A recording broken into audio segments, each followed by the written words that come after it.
It is more about humility and putting yourself in uncomfortable positions and showing your folks it's okay to swing hard and to get your nose bloodied and to fail and to learn.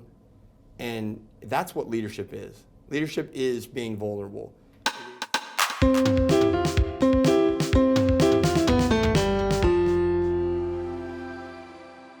Good afternoon and welcome to another exciting broadcast of Capital Title Connects.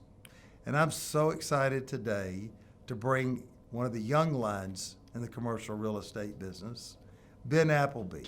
We're going to hear all about Ben, his story of success, and his advice for each of us for a better tomorrow. Welcome, Ben. Bill, thanks for having me. You bet. All right. Well, people want to know, Ben. I was telling you already. Tell me where you're from and tell me a little bit about you and get us up to this OU experience I've heard all about. Well, I was born in Denison, Texas, to two very wonderful parents, Bob and Mary Ann Appleby. I grew up here in Dallas, the corner of Webb Chapel and Walnut Hill, and absolutely loved my childhood. I was, I think we're kind of the luckiest people in the world to be born in the United States, but then if you can pair that with having two really wonderful parents that invest into you, I mean, you're starting off, 30 feet down the first baseline. So I really am grateful for my folks and the way that they raised us. I'm one of three children. I have a younger brother and a younger sister. And we had a lot of fun growing up. Very animated father, very sweet mother. I mean, good grief for the three of us and my dad, for her to show patience and grace like that was pretty amazing. So grew up, mom and dad, me and Justin and Beth, and had a lot of fun growing up. I went to Dallas Lutheran High School, which is a small private school here in town. And then I was applying for schools, and I remember getting a letter in the mail, and it was from the University of Texas Business School. And I open it up, and it says, "You've been accepted." And I go, "Holy smokes, there's no way that this is right. They got me mixed up with somebody." And so I run into my dad's office. Now, you need to understand, my dad is a Oklahoma Sooner. My mom's a Texas Longhorn. My dad's dad was an Oklahoma Sooner. And I was raised as a Sooner fan. Sure. Sooner football on Saturdays was everything in this world. Okay, I got to grow up during the '80s. Barry Switzer, Brian Bosworth. I mean, I had the headband, I had the jersey. So it was a big deal in our household. But I was like, business school at Texas, I got to go. So I run in. I said, "Dad, I got in. I'm going to Austin." He said, "Well, that's great, son. I'm really proud of you." He goes, "Let's just go up to Norman one last time next week and see some of your cousins." And I think he paid two of the best-looking blonde-haired girls that I've ever seen to talk to me, because after that weekend I said, "We're going to OU." And I believe wholeheartely that there are no mistakes and no coincidences in life. And so I truly believe that it was the right thing for me to do to go to the University of Oklahoma. And so what Jeff was telling you about, when I was at the University of Oklahoma, I got the opportunity to be in a deal called Crimson Club. And Crimson Club was President David Boren's student ambassador organization. And it was a really, I don't know how to say it, it was kind of an exclusive deal. They only took a certain number of kids every year. And basically you were student ambassadors for President Boren. I mean, you got to serve drinks in his box during football games. You would pick up alumni from the airport and bring them in, and you were tour dignitaries when they would come to the University of Oklahoma campus. Now, President Boren, having been an ex-lawmaker and ex-head of the CIA when he was in Washington, he knew a lot of dignitaries. And so in my time at OU, we had Desmond Tutu and Margaret Thatcher visit the university. Wow. And just getting to shake hands with these people is something that you never imagine as a kid, and for me, always kind of being a history nut, to get to just be in the same room as those people was a really special experience. I graduated from the University of Oklahoma in 2003, and I thought I wanted to go into branding. I thought I wanted to go to work for a big marketing firm doing branding, and And so I was going and doing interviews with all these companies, and you move to New York or Chicago and work for these big marketing firms. And I figured out no matter where you go, they were going to pay you about $24,000. Yes. And so that's when the capitalist in me kicked in. And I just, I've always felt a very deep entrepreneurial spirit. My dad was a Snap-on tools dealer. And a lot of people aren't going to know what that is, but I mean, you basically have to buy your truck, you got to buy the inventory, and you get an area that you got to go hustle up. And I would sit in his office every night and listen to him make follow-up calls. And I've got so many great one-liners from my dad. He was full of them. He was from a small town in southwest Oklahoma called Altus, and he was a hustler, best work ethic I've ever seen in my life. And he taught me so many great fundamentals about life that just so happened to be very applicable to business. But I went back to him and I said, Dad, I don't know that I want to go to work for a marketing firm. I mean, first off, I can't live on this in Chicago or New York. And secondly, I just don't feel like that's going to be enough of a challenge to be an account exec for this long and then maybe get to work on branding, 10 years down the line. And I said, so what are we going to do from here? And he said, I think you need to talk to some of my friends in commercial real estate. Oh, really? Yeah. And I got the opportunity to visit with Jeff Turner, who retired last year, but at the time he had just started up the Dallas office for Duke Realty Corporation. Oh, yeah. And at that time, the Dallas office was the westernmost office for Duke. It was headquartered in Indianapolis, and then they had merged with a company called Weeks Robinson out of Atlanta. So they were Midwest and Southeast heavy, and this was their big Western venture, Right. was to come to Dallas. Well, Jeff gave me an internship. He didn't have any jobs. He's like, look, we're a publicly traded company. I haven't hired anybody under the age of 30, but I'll give you an internship for 3 months. I'll introduce you to my friends. I have no doubt that you will catch on somewhere. And the second that I stepped foot in Duke, the first day, June 2nd of 2003, and saw the culture that Jeff had created and how much fun they were having. It was a publicly traded company, but a small Dallas Right. office. And in the vertical integration of how they executed development and being an owner of real estate, I just said to myself, I'm getting a job here. Come hell or high water, I'm getting a job here. And so I badgered Jeff for 46 straight days to let me lease any of his spaces in their Right. Dallas portfolio. And so on day 46, he finally relented, and he said, okay, I got this 7,800 square foot space by Texas Stadium, the old Texas Stadium. Yes. And he goes, and it's left over. Somebody gave it back. It's 30 feet wide. It's 260 feet deep. Oh my It's an old gosh. clean room. He's like, good luck, kid. And I just started cold calling, knocking on doors, calling brokers. And I remember I was ending the day on Thursday, and that next morning I was getting my wisdom teeth out. And a guy named David Little, who is an Yes. incredible, one of the real influencers for Dallas commercial real estate over the last 40 years. And Mr. Little called me and said, Ben Appleby, it's David Little. I'll see you at 10:30 a.m. on Saturday. And just like that. Like, there was I'm getting my wisdom teeth out. David told me where I was going to be, when I was going to be, because we were going to tour that space. And I remember my parents left town right after I got my wisdom teeth out. I didn't know how I was going to get there. So a buddy came over and drove me out there. I don't remember anything about the tour.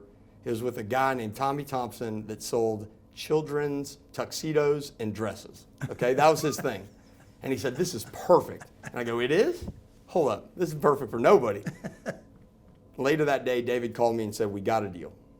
We had talked about economics at the meeting, probably not something that I should have done at that age, in that position, or right after having my wisdom teeth out. But you know what, we talked through it, and I remember driving to Jeff's house and saying, they want the space. And he goes, there's no way, kid, go back home. They probably gave you pain medicine or something. They do not want that space. And I said, let's call David. So we called him, and he goes, yeah, Jeff, we want to take it. And so, 4 days later, we signed a lease. And I said, Jeff, you got to give me a full-time job. He goes, kid, we're publicly traded. I got an investment committee to answer to. I can't give you a job. I mean, look, youngest person here is 31. Like, you need to go somewhere else. I said, give me another assignment. And so he gives me an assignment to sell a 10-acre piece of land that falls like this, okay? And it was right by the old Texas Stadium. He was giving me all the stuff around the stadium that was going to get, I love that area because of this. But But at the time, Gene Phillips was making big land plays around there. He was Yes. buying up everything that he could. Oh, yeah. And one of his asset managers, I'd gone to elementary school with his son. And so he called me up, a guy named DeWitt Knox, and he said, hey, Ben, Gene wants that piece of land. I go, he does? Wait, hold up. It fell like this, Bill. And there were 2 easements right down the middle. So to develop it, you have to build 2 retaining walls, and Oh, you my can build gosh. only 2 small buildings on it. He goes, yeah, Gene wants it. And so that piece of land sold. And at the Christmas party that year, Jeff gave me a full-time job to be an associate at Duke Realty Corporation, and that was really the start of my commercial real estate experience. Well, I think you had it in all. You had it in you all along. I once, and when I was a young man, or younger than I am today, my brother and I went to see W.O. Bankston. Do you know W.O. Yeah. Bankston? And he was very successful, and a friend lived across the street from my mother. And so we went up and asked him what he had noticed about people. And he told us, he said, well, number one, he said, it's got to be in your blood. He said, you can't make chiefs, Indians don't make good chiefs. So if you got it in your blood, you work hard. And he said, don't quit. That was his 3 big deals that we've enjoyed. But I could tell you had it in your blood all along. You were a real estate superstar. And that's why you got chosen, honestly, probably at University of Oklahoma. You were a star for them. And so congratulations. Thank you. And since then, how did you get to where you currently are? I heard that you have a new company, and I want to hear about it.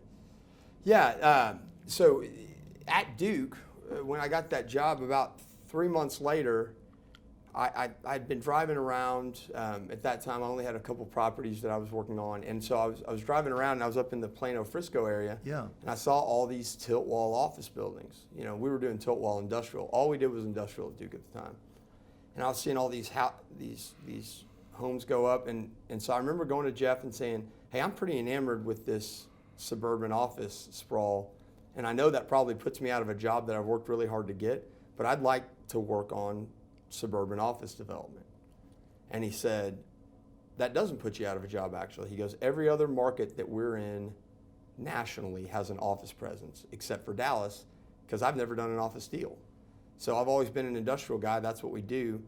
And he kind of said, it's funny to this day, he goes, I'm not willing to put my neck on the line with investment committee up in Indy to go do this, but I'm willing to put your neck on the line for the investment committee.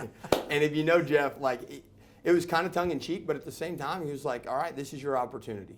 This is your opportunity. And he said, if you can go find 50 to 70 acres somewhere in Frisco, Plano, Allen McKinney, or Las Colinas, and the numbers work, then we'll let you work on it. He said, I can't let you lead the business unit because you're 22 years old, but I will hire somebody, a senior person that you can come learn under.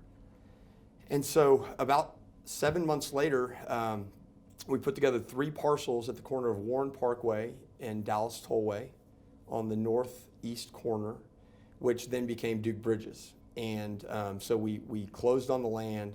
And it's crazy to think this, but the combined basis of the 3 parcels was $5.25 a foot in 2004 when we closed on it, which just shows you, with what land is trading for along the tollway north of 121 today, how much, market growth you've seen up there. It's pretty incredible. But that was the first experience to go and to take kind of a big risk and take that opportunity and run with it.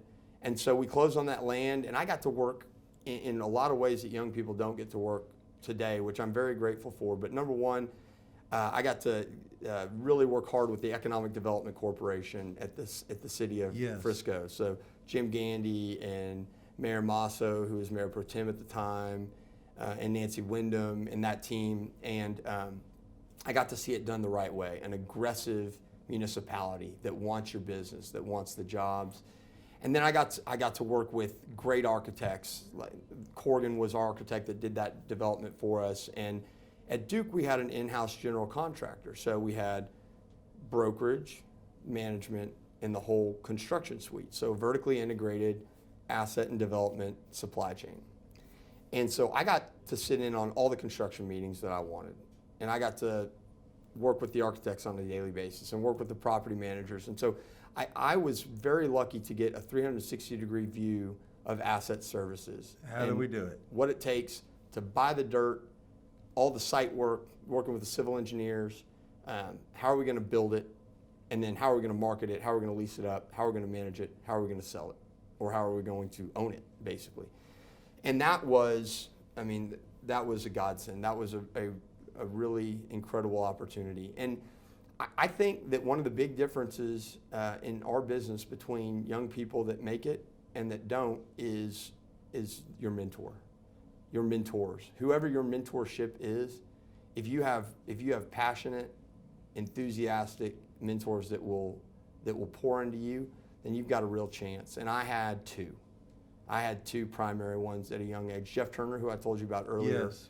But then when we closed on that land, he hired, at the time, one of the heads of the Transwestern third-party services leasing side, Blair Oden.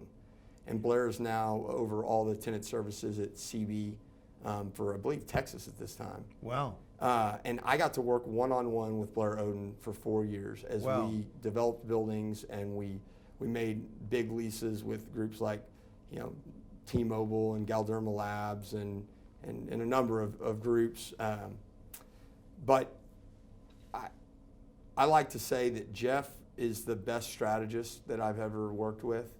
His ability to play the chess match and to get the result, to be extremely result-oriented, is as good as I've ever seen it. And I like to say that Blair Oden, he taught me what is required to be a man inside of the business. Wow. From the way that he fathered his kids to the way that he treated me. I was a knucklehead 23-year-old that they forced him to work with.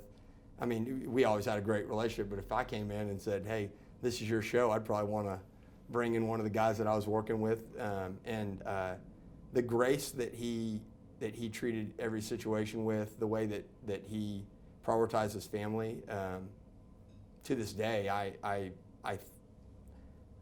I do a lot of the same things that Blair did, because I have 3 children, 7, 5, and 2. And when I met Blair, his kids were probably 10, 8, and 4, 10, 8, and 5.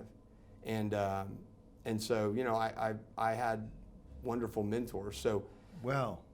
my time at Duke was great. We developed about 1.2, 1.3 million square feet worth of suburban office in 3 different developments. Bought the land, developed the buildings, leased them up.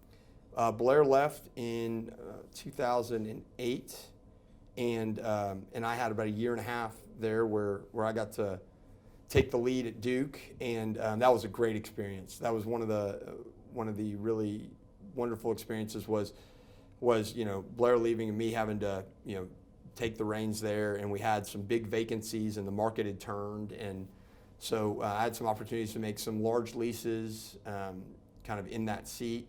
And then in January 2010, I got a call from a good friend of mine, and he said, hey, I need you to come to work for the company that I just started working for. We're going to build a Dallas leasing portfolio together. And that friend was Nathan Durham, and that company was PM Realty Group. And I saw a great opportunity to be part of something, a high growth opportunity, and to get onto the third party side of the business. So I had always worked for the owner and for the developer and for a publicly traded owner. And so, it's very much a rule follower environment. If you work for a publicly traded REIT, like, this is the box that the deal is going to fit in. And even with a boundary pusher like Jeff leading the show, there's just certain things that you do and certain things that you don't. The third party side of the business opened my eyes to what's required to be successful in this town when you're in a completely open, competitive environment. And in that first year, I got there in January 2010. In that first year, I say that that's probably the hardest that I've ever worked in my life, save and except maybe starting the first company 5.5 years ago. But getting legs for the third-party services side and how competitive that is in Dallas and how many talented people we are, and you have to be laser focused on what your niche is and how you're going to go about getting market share. And that first year, getting on the third-party side is one that I'm very grateful. It was painful, and I had to learn some good lessons. But in my time at PM, working with Nathan and then Dwayne Henley, who was just a real treat to work with, we developed a really nice portfolio here in Dallas. A lot of property in Turtle Creek and Uptown, a lot of property north along the Tollway, some great markets. And at first we were building it with a lot of institutional clients. And as we progressed, I was there for 4 years. As we progressed, I kind of started to see that Dallas was becoming the private equity epicenter of the world. Yes. I mean, if you had private equity that wanted to buy any type of real estate, but office was one that, in 2012 when I really started focusing on this, a lot of private equity is coming in and buying Class B office. And working for institutional asset managers is tough work. I mean, there's a lot of reporting and a lot of rule following. And we have institutional clients, and I love them to death, but I'd never really gotten a chance to work with kind of gunslinging private equity guys. I like them. And so I started concentrating on building the business in that way and going after a lot of that private equity office. Office come in. And so that's what I was doing at PM. It was all office, building the leasing and management portfolio. And so we started going after that business, and I started seeing, nobody's really concentrating on this. You got this Class B to A- segment. Right. A lot of buildings that people haven't invested capital into in many years, and nobody's concentrating on this. And so I started concentrating on it heavily, and in May of 2014, I saw an opportunity to start my own brokerage firm. And so that's kind of, it's not where we are today, but I'll get you there. So I had a partner, Conrad Madsen, who's on the industrial side. We wanted to start a office and industrial tenant rep and leasing full service brokerage firm. And that's what we did. And we started off with 4 people, and we just went after market share. He had a pretty laser focused pursuit model on the industrial side. I had a pretty laser focused pursuit model on the office side. And I started off with 2 young guys, 2 Texas Tech grads, who are still with me to this day. Yeah. And we learned a lot together. And we were very successful in growing a third-party leasing portfolio. And in a lot of, kind of broken old Class B buildings in secondary submarkets. But it's okay. You know what we got good at? We got good at figuring out the strategy on how to advise our clients how to spend capital to transform those buildings. And so it would be one thing just to lease them in their current condition, and I don't think in a very effective business model. But because of the construction background I had with Duke and some of the things that I was doing at PM with our clients, we were able to convince these folks, hey, if you invest this capital into refurbishing the HVAC units and elevators and lobbies and restrooms and hallways and LED lights and spec suites, if you invest this capital, we will be good stewards of that capital. You're darn right. We will be excellent stewards of that capital. And that is what I see us as, whether it be at the brokerage company, the property management company, our construction company. Like, we are not service providers, we are stewards of capital. Today. And so what is the name of that business today? So as we grew Paladin, we started a property management business. About 3 years ago, I remember we were 2 years old as a company, and 2 of our clients came to us and said, you need to get in the property management business. And I go, time out. I mean, man, I'm up to my eyeballs in it right now. Like, I don't know that we can do this. And they said, well, what if we give you 1 million square feet collectively? And I said, we are in the property management business. Let's go. All right. And then around that same time, I saw the price of construction on interiors going up at a really rapid pace. Right. And I remember waking up in the middle of the night, cold sweat. And I was like, you know what? I've really just invested a lot of myself. At that time, I had 5 young brokers, and they had all come in right out of college. Right. And I love to shepherd young talent. I mean, I think that the processing speed of the kids coming out of school today it's exponentially higher than anything that we have because of the amount of information they have to take in, process, organize. And so I love mentoring that talent, but I was thinking, you know what, I've poured myself out into these guys. These guys are great kids and they're going to be really successful, but in the class B to A- office space, the rates are only going to go so high. History tells us that.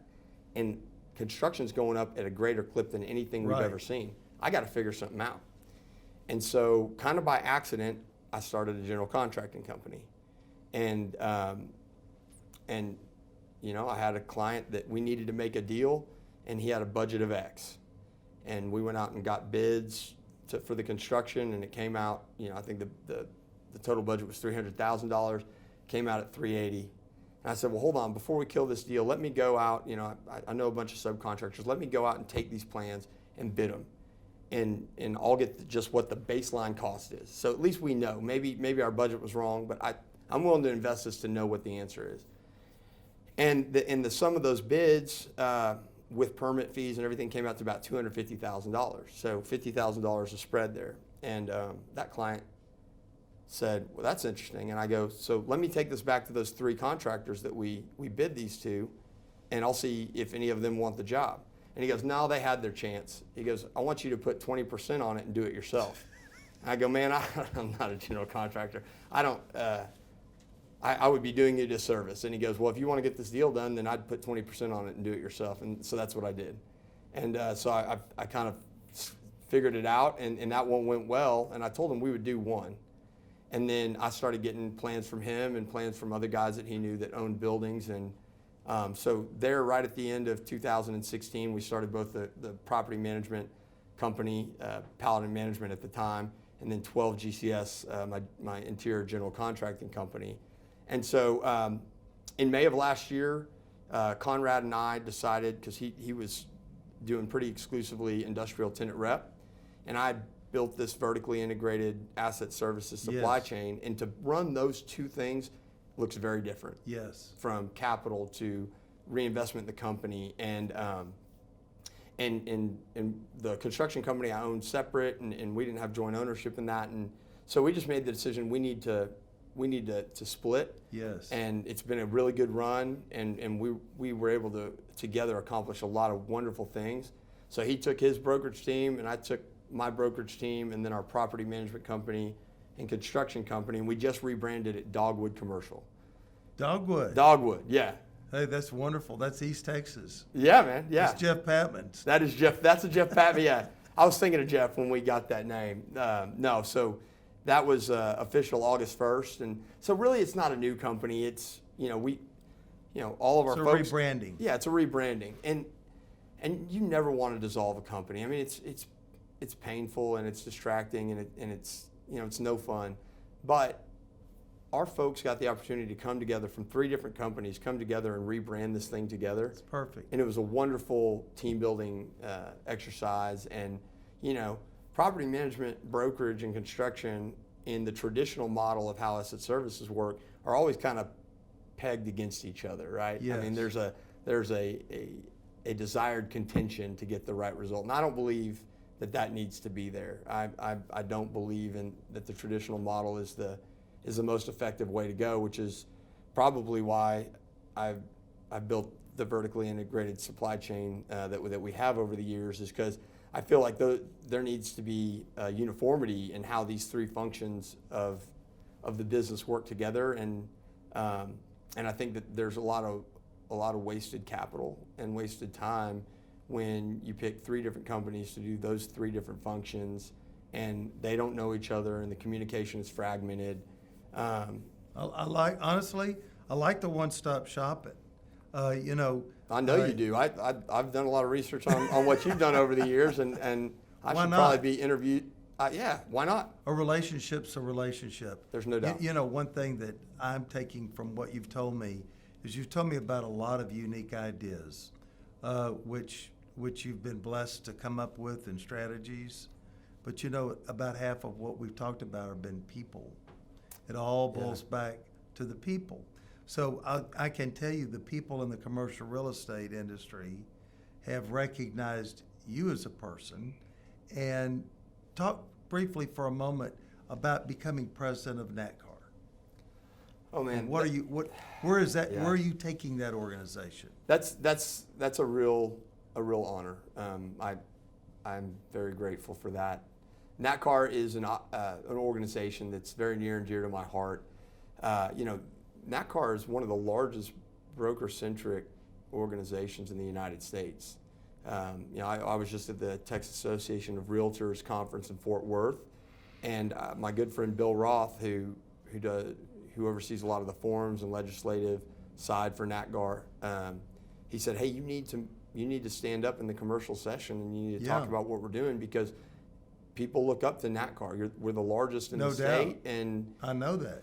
And so I think it's a wonderful organization because it does focus on protecting the broker's ability to make a living in what we do. Yeah. And so it does that in a number of ways. Number one, building the relationships, the programming events, our Young Professionals Forum, that organization. I was the president of that in 2009, and what they've done over the last 10 years and how far that's come and how they've just taken momentum and run with it. I'm so proud of them. It's amazing to see what they're doing on the philanthropic side, how they've taken the golf tournament and improved it. So you have you have the ability to kind of get your networking in, but also continuing education is a big part of it. We've really worked hard to differentiate ourselves with the type of events that we're having. So the old bus tour model is gone because nobody wants to get on a bus with a big old book and look at properties. The industrial guys still do, and their bus tour is a ton of fun. If you ever want to go on a fun bus tour, go on the industrial. But on the office side, we've started doing these things called office academies, where we'll have a great panel up front. For our first office academy, we had Rob Kaplan, who's the president of the Dallas Fed, that moderated, and he That's spoke. fabulous. Yeah, he spoke to our to our group, to about 300 of us, and so it's always pushing to figure out what is the content that today's commercial real estate professional not only wants to hear but needs to hear. Like, what's going to be interesting? What's going to be something they're going to come away saying, if I had not come to this event, I would have not come away with these nuggets. And then something that people don't understand about NACAR is how much work we do on the political action side.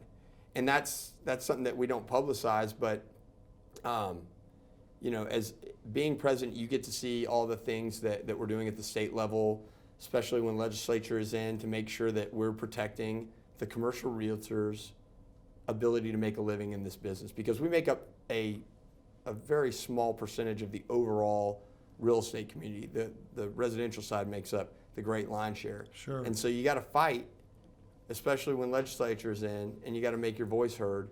And so I'll say this. I was blessed because I have an extremely vocal board this year, and I love it. I love it. The amount of great ideas that come out of that board, nobody's afraid to speak up.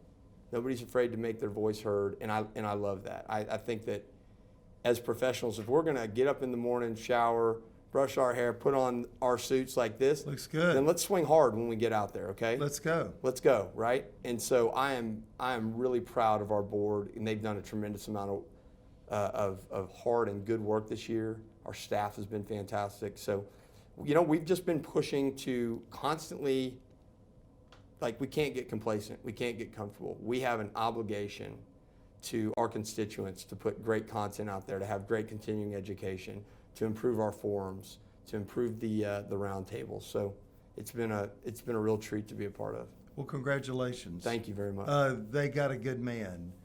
They got a better man coming next year. Robert Jimenez with Granite Properties is going to be the president next year, coming up in January. And I got to tell you, anybody watching this, Robert Jimenez is as good as they come. So if you thought you had a good one this year, you got a better one coming next year. Okay. Well, one of the things I wanted to ask you about is leadership, because you've always been involved in leadership. And tell me about leadership. How you do keys to leadership, how you find how you are gravitate towards leadership in organizations. Leadership, especially generational leadership, is something that that I kind of geek out on. It's something that when I have downtime and after we put the kids to bed, I'm listening to podcasts or I'm reading and just the topic in and of itself is one that I love. But I think that a lot of people have the definition of leadership wrong. They feel like that needs to be the loudest, most present, do as I say, not as I do kind of. Right. And I think as the world has changed, leadership is a function of constantly displacing yourself. So one of my dad's one-liners when I was a kid was just surround yourself with people smarter than you. Yes. He goes, it works for the tool business as well as it works for any other business. Yes. He goes, go out and aggressively seek friends, spouse, people smarter than you. And then the responsibility, and I've been lucky, very, very fortunate with the folks that we've recruited that have agreed to come to work for Paladin and now Dogwood.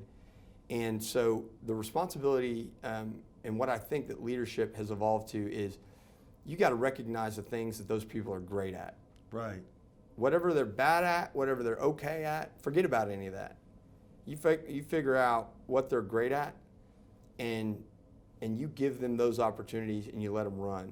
And then take joy in watching them be great at what they're great at. That's awesome advice. And I'll tell you, and you know this better 15 times, 20 times, 100 times better than me, but starting and growing any business, but especially service companies, will teach you every day everything you're bad at, everything that you should not do. And I remember, if I went back to May of 2014 and I saw myself and all the things that I thought that I was good at that I should be doing, it would be a humorous situation because over the last 5.5 years, I have had the wonderful opportunity of having my nose bloodied millions of times and figuring out, hey, this is not something that I, Ben Appleby, need to be the leader on this team of. And so if I've done anything well, I've figured that out early, and then I've gotten it onto the plate of the person that needs to be doing it.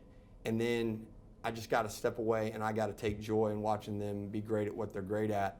And it's scary because displacing yourself and effectively delegating and really looking for opportunities to give big opportunities, not just little stuff, big opportunities to your team. It's scary because you displace yourself and you have to keep your eyes forward, and it's uncharted waters. There's no form, there's no script for it. You're out there, you're looking for new opportunities, you're looking for great ways to facilitate the best environment for your folks. You're looking for new ways to get your folks involved in the community, in the real estate community. There are a lot of things. Being a leader is as much about facilitating an environment for your folks to be as effective and challenged and just fulfilled during their day as possible. And so it's not about sitting on a throne and dictating to the people. It is more about humility and putting yourself in uncomfortable positions and showing your folks it's okay to swing hard and to get your nose bloodied and to fail and to learn. And that's what leadership is. Leadership is being vulnerable. It is, showing folks that it is okay to swing hard and to miss. So what? And not only that, but if you're not going to make mistakes, you probably are trying hard. If you're not regularly making mistakes and coming up short, you probably didn't take too many swings at the bat. If you're not sitting down after striking out, you probably didn't have a whole lot of bats this season. That's right. Yeah. Well, I love the leadership, and so I understand how you develop talent within your group to create success. You've told us about overcoming some setbacks. What's your best advice for young people? You told it from your side. What about from their side? What are the things they need to focus on? In general, I think that listening is a skill that is not developed early enough in life. And really, I would say seek out a mentor. Mentor, if they're worth being a mentor to you, they probably don't have a lot of free time.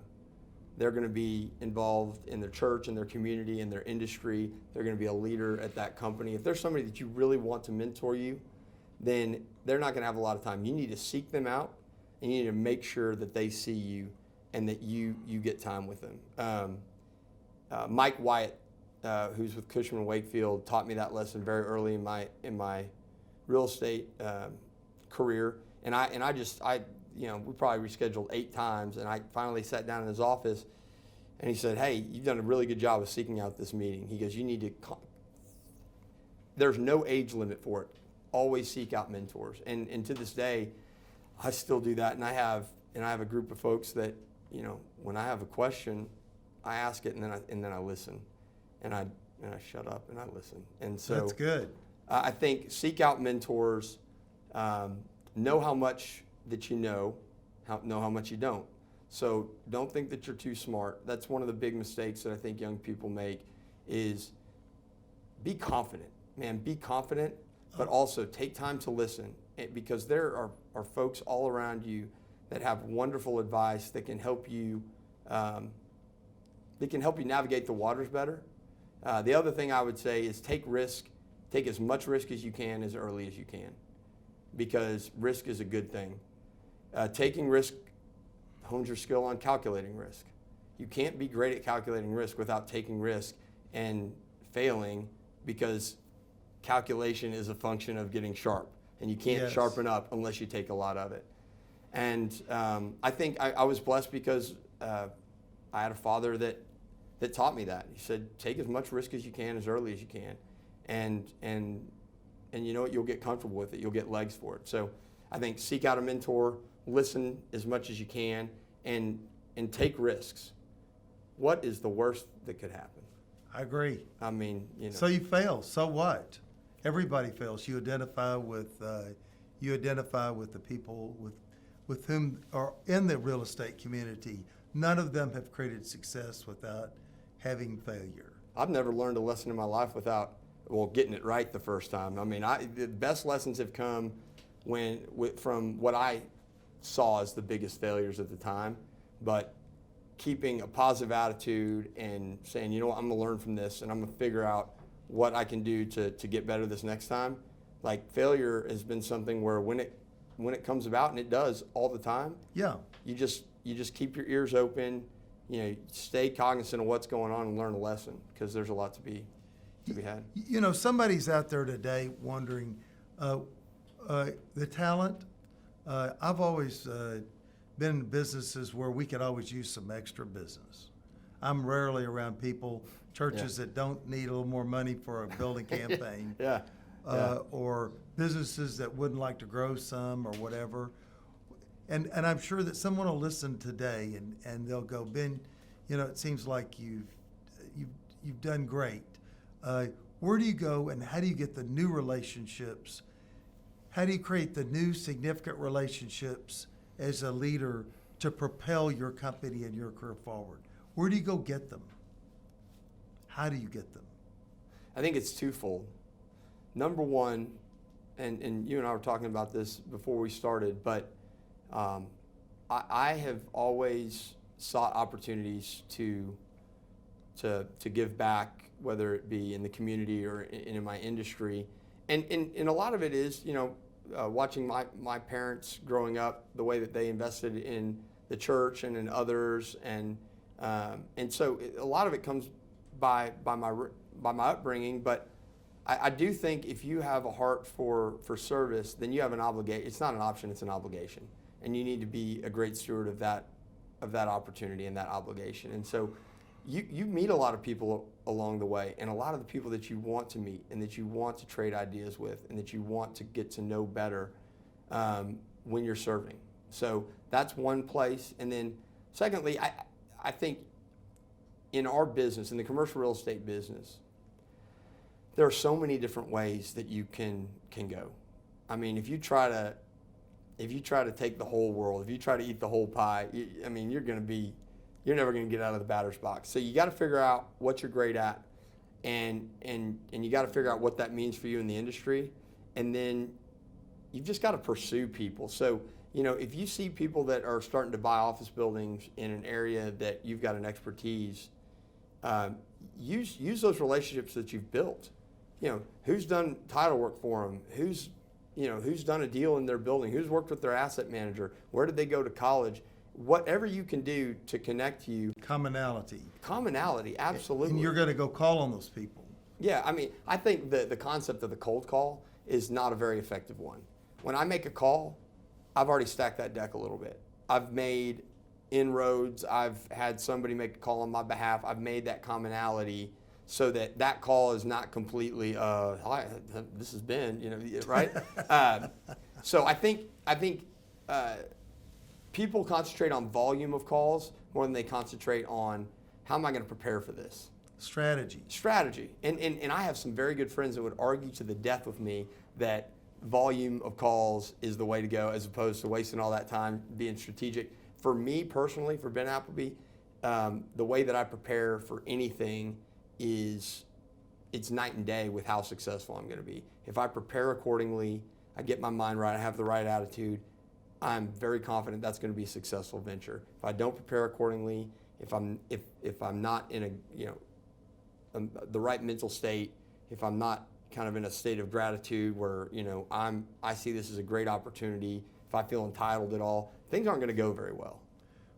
And so that's I think if I just had to get involved, and you'll meet people that they've already got a heart for service. They're going to do whatever they can for you, and then go and make connections in a lot of different places. Don't do it just in the office tenant rep world, but go get to know the industrial leasing guys, and go get to know the title guys, and go get to know the appraisers. Get to know all of them, because you never know how that person's going to be connected to somebody else. And then when you get strategic with your relationship building, that's when you can really make that an effective Utilize business. That's right. Yes, sir. Okay, well, it's been a really nice time. I want to thank you, Ben, for stopping by. Thank you. And can I interview you sometime? Yeah, absolutely. All right. I've got some ideas myself, but many of them are very similar to what you've learned along the way. And it's all about the people. That's right. And and it's all about following your path, creating your success, learning how you win, the way that some of the mentors that you have won in the past, you may not have those cards.